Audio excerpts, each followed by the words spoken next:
క్లాస్లో December prelims mains కొత్త class start అవుతుంది. ఈ నెంబర్కి కాల్ చేసి రిజిస్టర్ అవ్వండి. లిమిటెడ్ సీట్సే ఉన్నాయి. మొత్తానికి రైతు బంధు పైన ప్రభుత్వం ఒక క్లారిటీ ఇచ్చింది. రైతు బంధు ఎప్పుడెప్పుడు అని రైతులంతా ఎదురు చూస్తున్నారు. ప్రభుత్వం రైతు బంధు వేయడంలో విఫలమైంది. రేవంత్ రెడ్డి ప్రభుత్వం రైతులకు బెనిఫిట్ చేయడంలో ఫెయిల్ అయింది.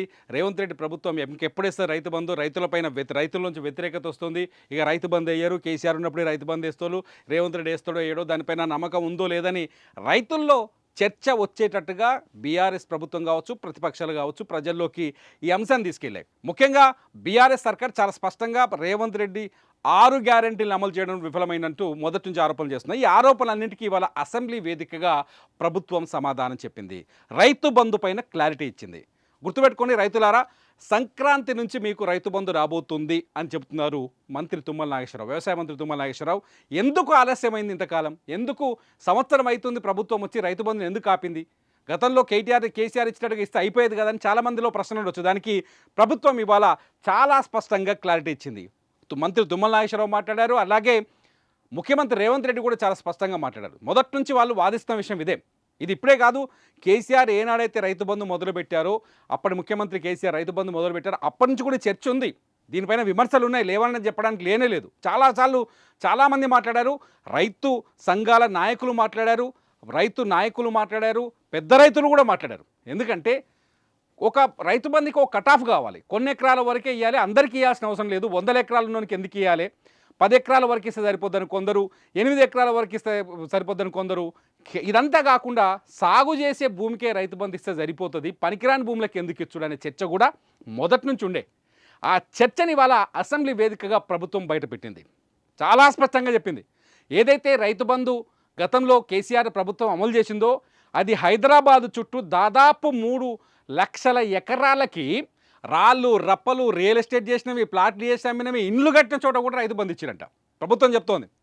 సో ఇప్పుడు ఆలస్యం అవడానికి కారణం కూడా రీజన్ అదే అని చెప్తోంది. రీజన్ అదే.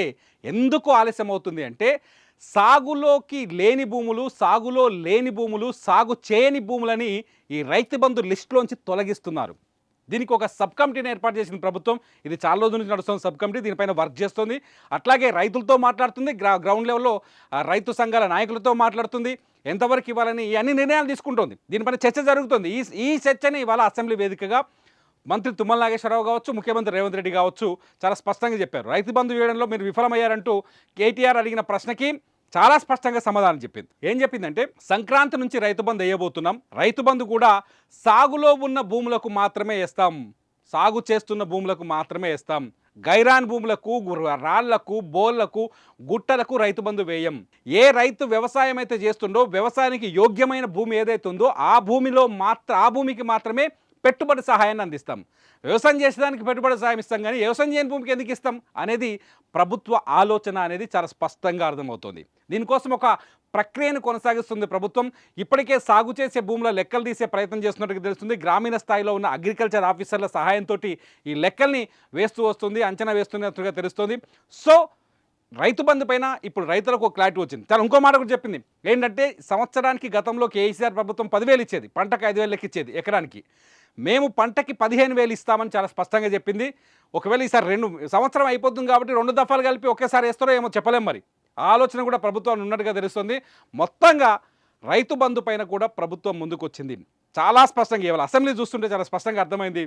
బీఆర్ఎస్ పార్టీ ఇప్పటివరకు ప్రజల్లోకి ఏ అంశాలను అయితే బలంగా తీసుకుపోవడానికి ప్రయత్నం చేసిందో వాటన్నింటినీ సభలో కొట్టిపడేసింది రేవంత్ రెడ్డి సర్కార్. మొత్తంగా రైతుల సమస్యలపైన కూడా ఇవాళ అసెంబ్లీ వేదిక పైన స్పష్టత ఇచ్చింది. సాగు చేసే భూములకి ఎకరానికి 15,000 చొప్పున త్వరలోనే రైతులు రైతు బంధుని అందుకోబోతున్నారు, రైతు భరోసా అందుకోబోతున్నారు అనేది ప్రభుత్వం ఇలా క్లారిటీ ఇచ్చింది. సో రైతు బంధు ఆలస్యమైనా చాలా స్పష్టంగా ఇవ్వాలనుకుంటున్నాం, సాగు చేసే భూములకే ఇవ్వాలనుకుంటున్నాం అనేది ప్రభుత్వ ఆలోచనగా తెలుస్తుంది. ఈ ఆలోచనను మీరు సమర్థిస్తున్నారా? సాగు చేసే భూములకే రైతు బంధు ఇవ్వాలా, లేకపోతే బోళ్ళు రాళ్ళు రప్పలకు కూడా ఇవ్వాలా? మీరేమనుకుంటున్నారు? మీ ఆలోచనని ఈ వీడియో కింద కామెంట్ రూపంలో పెట్టండి. మీ కామెంట్స్ని ఖచ్చితంగా నేను మరో వీడియో చేస్తా. చూస్తూనే ఉండండి సుమన్ టీవీ.